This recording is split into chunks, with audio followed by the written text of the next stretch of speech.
If you're just starting out as a social media manager, here are three things I think you should know before you start. And if you own a business or a brand or whatever, and you do not have a social media manager yet, there are three things or three processes I think you should always go through. Number one on the list is focus on one platform first.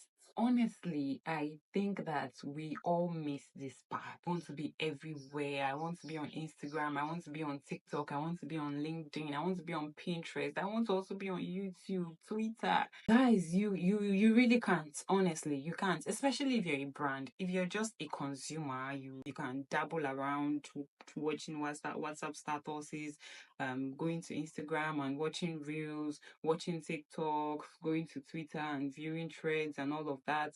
You can't be everywhere, honestly. As a social media manager, as a business, as a brand, you cannot be on all platforms. And the reason for this is that when you are starting out a business or a brand, you want to first of all figure out what your niche is. And then you now think of what platforms do people who need these services, who need this product really are. For example, you cannot be selling wigs and then you're thinking, maybe I should also be on LinkedIn. I mean, you're going there to do what? What? Remind me again. What happened to Instagram? What happened to TikTok? Let's not do that to ourselves or our businesses.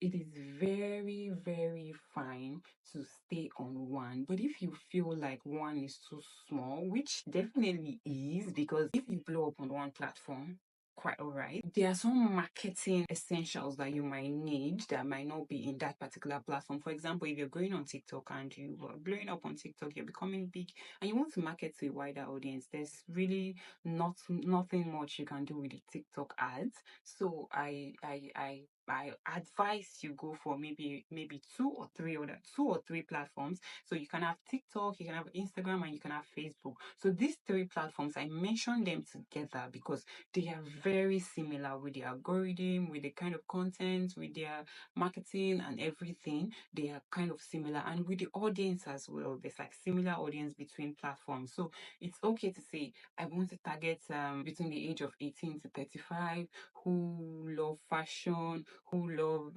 catchy things and all of that. And you find them both on Facebook, on Instagram, and on TikTok. Quite all right. But I still think that you should focus your energy majorly on one platform. So if you're going to be posting 5 times in a week, post all five contents on one platform. For example, TikTok. Post all your five contents on TikTok and then take one, maybe three each a week. So if you're posting 5 a week on TikTok, you can take 3 a week on for Instagram and 2 a week for Facebook, or same 3 a week for Instagram and Facebook, right? Because you can actually do those simultaneously. So that makes that one easier. I think that you should mostly have your focus on one platform, and the best platform I would advise anyone who is starting to use is TikTok.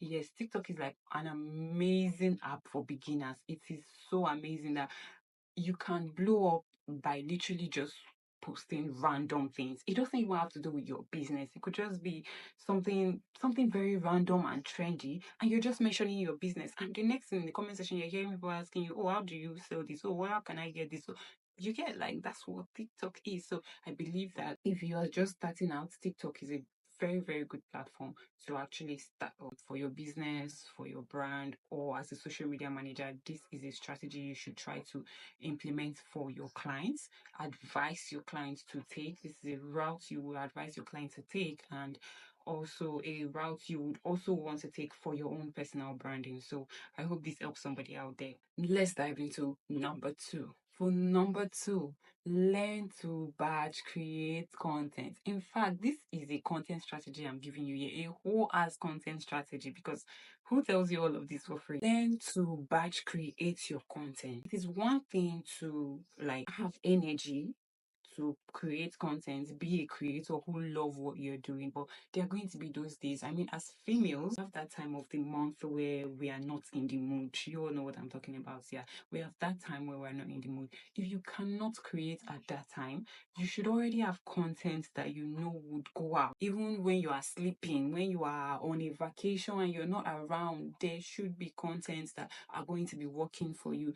And how do you batch create content and don't feel? In fact, when you batch create content, you have more energy. If you go through my page, you're going to see a lot of videos where I made on this clothes because I actually batch create content on that day. I just didn't have the energy to change and switch clothes, so I just use the same outfit and I batch create some content. Now, if you batch create your content, it helps you to actually have more time for other things. So if social media management is all you do, or your business, your brand is all that you do, is all that you have, take a day, maybe a weekend, or maybe a weekend or a day in the week that you know you have like all the time to yourself, 24 hours. Take that day, bring out outfits and say, these are the outfits I'm going to be using. This is the outfit I'm going to use for this content. This outfit I'm going to me. Or maybe you're not even showing yourself. Maybe it's just your products you're showing and all of that.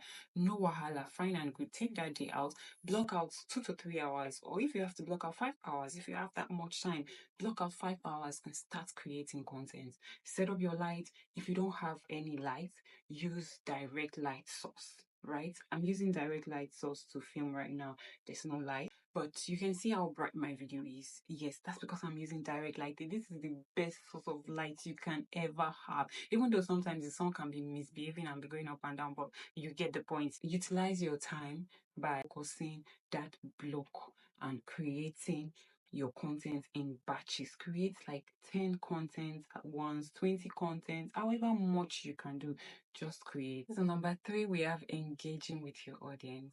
Social media managers, business owners, brand creators, whatever it is that you are, as long as you're posting content on the internet, learn to engage. Always engage with your audience, because these are the people that genuinely see you, and you have to let them know that you see them too.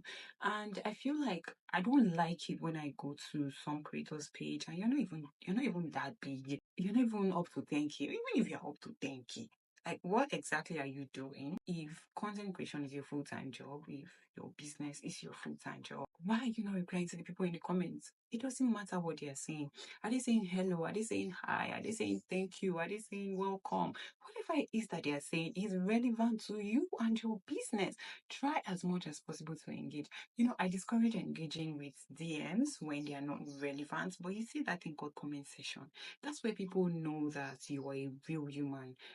I don't know if you've seen like a big brand where they comment on the, maybe not even their own post, on the another creator's post, and people are like, oh my god, so you used to comment, oh my god, so you can comment. People love that interaction. People just love to be interacted with. People like to be talked to back. And when you do that for your own business, no matter how small, no matter how big, trust me, you are reaching the hearts of people and it will help you a lot. Another way I feel like people are not utilizing engagement is replying your comments with a video on TikTok. That is like chef's kiss, one of the best, most amazing way to move one engagement from one post to another post. Now, what happens when you reply to a video, to a comment with a video, is that TikTok brings that particular comment, that's the video, the comment you reply to with a video, and your video to the top of the comment section. So anyone that sees that particular video definitely is going to see the other one if they're interested, because it's already at the top of the comments. So you're like, oh, okay, this creator replied this person with a video. Let me go and see what they're saying to them. Maybe you're saying something in the video like, women are better than men, something in that line. And somebody is commenting, a man is commenting, why would you say women are better than men? And then you reply to that man's comment and you're like, oh my God, no, this was not how I meant it. I actually meant this in this context. Now, that video you just used to reply to that man is likely going to have as much engagement as the previous one, because that everybody that comes under that your video is going to continue seeing that video you used in replying. If you see some creators, they always, like, I see this from foreign creators, Nigerian creators are not really utilizing this, but some foreign creators, you see that majority of their first few comments, up to 5 or 10, are being replied with a video, especially when a new creator just blows up. Maybe somebody just put something about their child and everybody's talking about it. They start replying to every comment with, if you're asking, oh my god, can I see the child's new hair? The parents will make a video, reply to your comments with that video. If somebody else is asking, can I see her in a purple shirt? The parents will make a video of that child in a purple shirt, make it as a reply to that particular comment, and you see that almost all their comments have replies, and all of them are getting as much engagement. Some might even just even go viral than the one they are even replying the comments from. So people love to be seen and love to be talked to. And another thing, when you're replying to a comment with a talking head video like this one that I'm doing, it is okay to read the comments that you're replying to on your screen as a hook. Yes, that works as well. So when you want to reply to a comment, for example, somebody said something bad about you in the comments. Oh my God, why does your hair look like that? In your next video, you're going to be reading, oh my God, why does your hair look like that? That is already a hook. I'm telling you ways to get content. I'm telling you ways to get content idea. This is content strategy I'm hiding inside these tips I'm giving you right now. So if you want to take it, you take it. If you do not want to take it, you leave it as well. All right, guys, so that's the end of this video. I would love to see you guys in another video, and tell me down in the comments which of these tips would you like to try. I personally am implementing all of them. If you check my page or other pages I have, you would see that I'm implementing them.